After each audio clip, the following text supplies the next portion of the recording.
Here we're looking at a worked example related to circuitry, and it says a uniform resistance wire AB has length 50 centimeters and a diameter of 0.36 millimeters. The resistivity of the metal of the wire is 5.1 by 10 to the negative 7 ohm meters. Show that the resistance of the wire AB is 2.5 ohms. You have to know the equation resistance equals resistivity times length divided by area in order to solve this. The resistivity is given, 5.1 by 10 to the negative 7 ohm meters. The length is given, 50 centimeters, so we want it in meters, right? Because this is in meters, so half a meter is 50 centimeters. And then the area is not given, but they do give the diameter here. And so we have to calculate the area from the given diameter. Area, the cross-sectional area of a cylinder, a cylindrical wire is a circle, pi r squared. Pi times r is going to be half of this. And so the way I like to sort of think about this is half of 0.36 is 0.18. And then meters, don't forget to square that. And so I can calculate the area from this pi r squared, right, by taking half of the diameter and then converting millimeters into meters. So once I calculate this, I can substitute that value in here for the area in the denominator and then finish the calculation. So we've got pi times 0.18 times 10 to the negative 3 squared equals, and I get an area of 1.0178 and so on times 10 to the negative 7. And the units there are meters squared, right? Because we multiplied meters times meters. And so these meters squared cancel out these meters up here, and we're left with ohms of resistance. And so we calculate 5.1 by 10 raised to the negative 7 times a half divided by 1.0178 by 10 raised to the negative 7, close parentheses, equals, and I get R equals 2.505 and so on, which is indeed about 2.5 ohms. And I always suggest to kind of show this, write the calculator value down and then tell them what they wanted to hear, so that the resistance is this. So that is approximately that.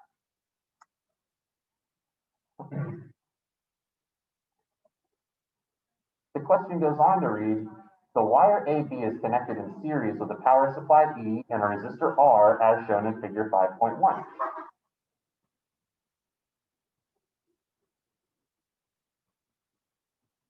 The electromotive force, EMF, of E is 6 volts and its internal resistance is negligible. The resistance of R is 2.5 ohms. A second uniform wire CD is connected across the terminals of E. The wire CD has length 100 centimeters, diameter 0.18, and is made of the same metal as wire AB. Calculate the current supplied by E. All right, so note for this one that it's a 4-mark question. Okay, there's 4 marks for this calculation, so it's not going to be trivial at all.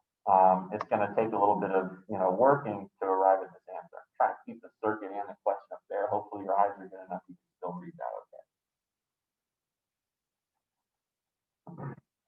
All right, so we know that the EMF is 6 volts. What we really need to do to get the current supplied is calculate what is the entire resistance of this circuit. Okay. We know that the wire AB has a resistance of 2.5 ohms. That's what we just calculated a moment ago. So there's 2.5 ohms of resistance here, and there's 2.5 ohms of resistance here. What's the resistance of this wire CD? Well, they give us enough information to calculate it.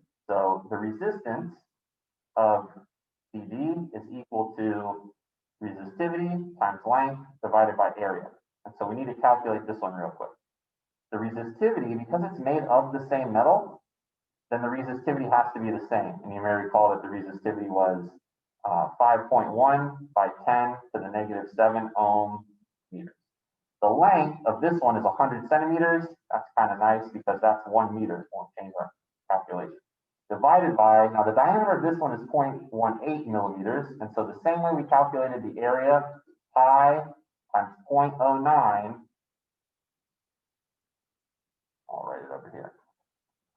So the first thing we calculate is the resistance of CD, and it equals this, and once again it's 5.1 by 10 to the negative 7 ohm meters for the resistivity. The length is 100 centimeters, which is 1 meter. And the area is pi times R, which is 0.09 millimeters, and we got to square that. 5.1 by 10 to the negative 7 times 1 divided by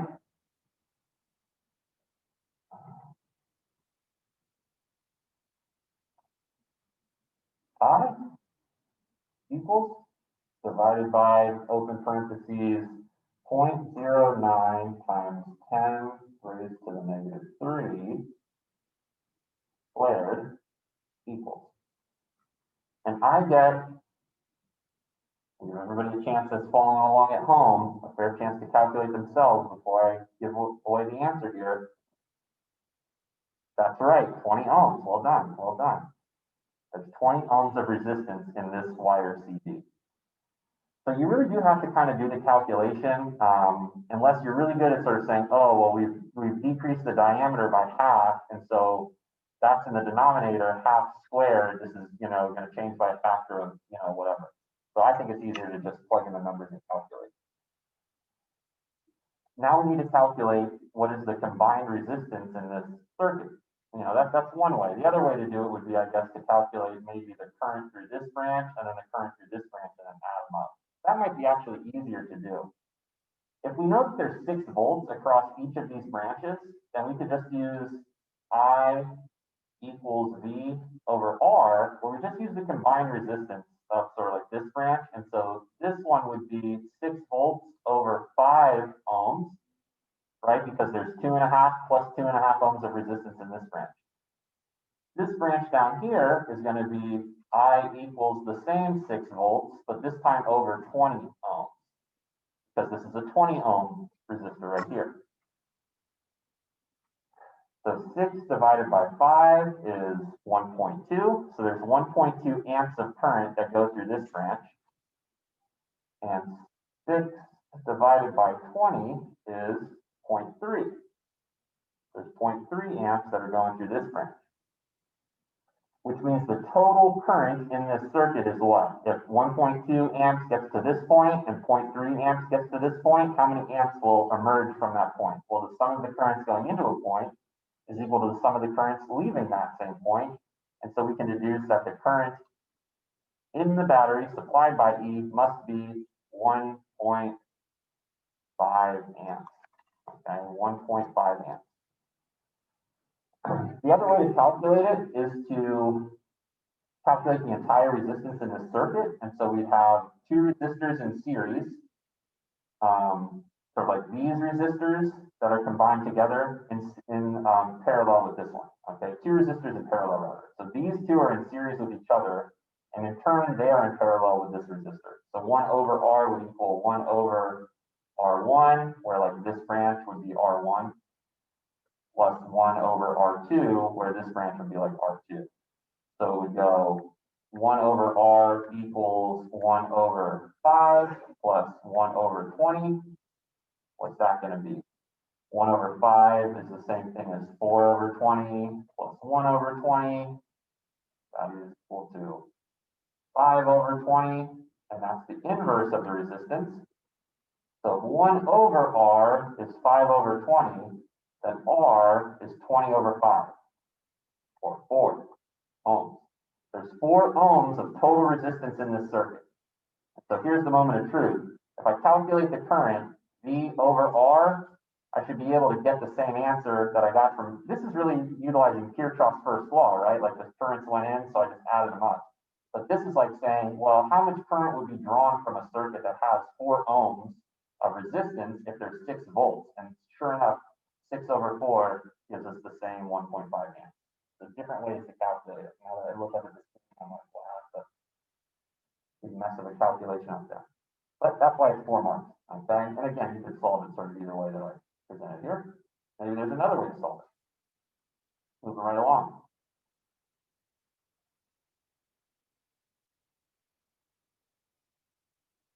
And now this one says, what is the power transformed in wire AB? The power transformed in wire AB. So power is equal to current times voltage. We know the voltage drop across wire AB was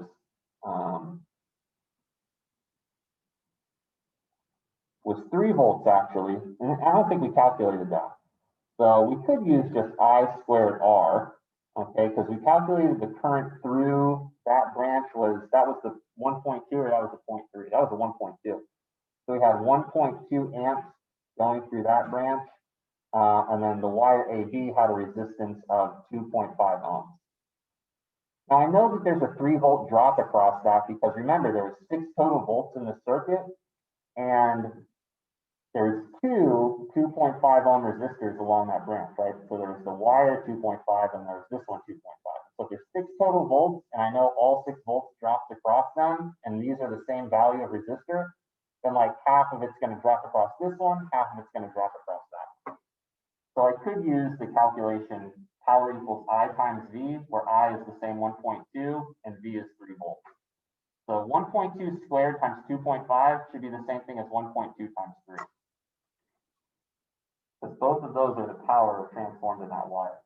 1.2 squared times 2.5 gives me 3.6 watts. And sure enough, 1.2 times 3 is also 3.6 watts. So yet another example of more than one way to calculate something. And lastly, it says the potential difference between the midpoint M of the wire AB and the midpoint N of wire CD. What's the potential difference between those midpoints? This is kind of a tricky one here. And so it's asking what's the potential difference between this point and this point? What's the potential difference between these 2 points right here? Note how they tell us that these are uniform wires, a second uniform wire. The first, part A, they told us that this was a uniform wire too. And just like we saw with moment of force, how a uniform beam, we could kind of just say, well, if every part of it is uniform, then we could consider the center of mass, to be the point where all the mass acts. The center of gravity is the point where all the mass can be considered to act. Because it's uniform, the voltage is going to drop uniformly across it. So remember I said there's going to be a 3 volt drop across this wire.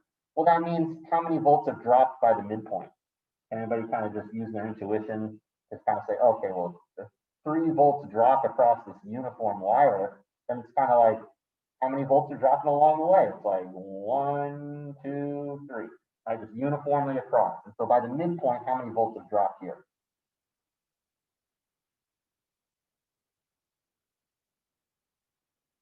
That's adequate wait time, 1.5 volts. Okay, half of this because it's the midpoint. So half of the volts have dropped by here, the other half dropped from here to here.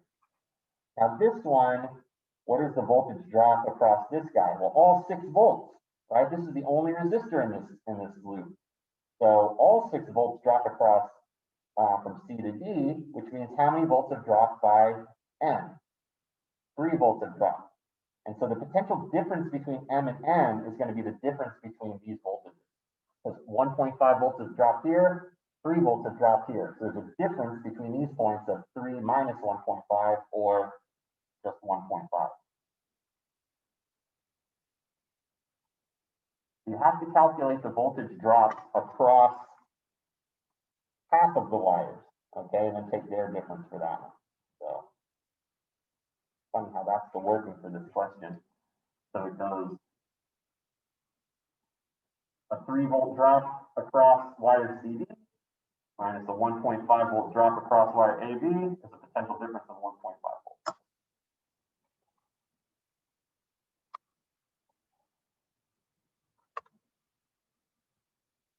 All right, so This has been a worked example problem related to the learning objectives associated with practical circuits and circuits that have internal resistance. This comes from ACE Physics Syllabus Code 9702, paper 23 in May, June 2015, question 6. We'll see you next time.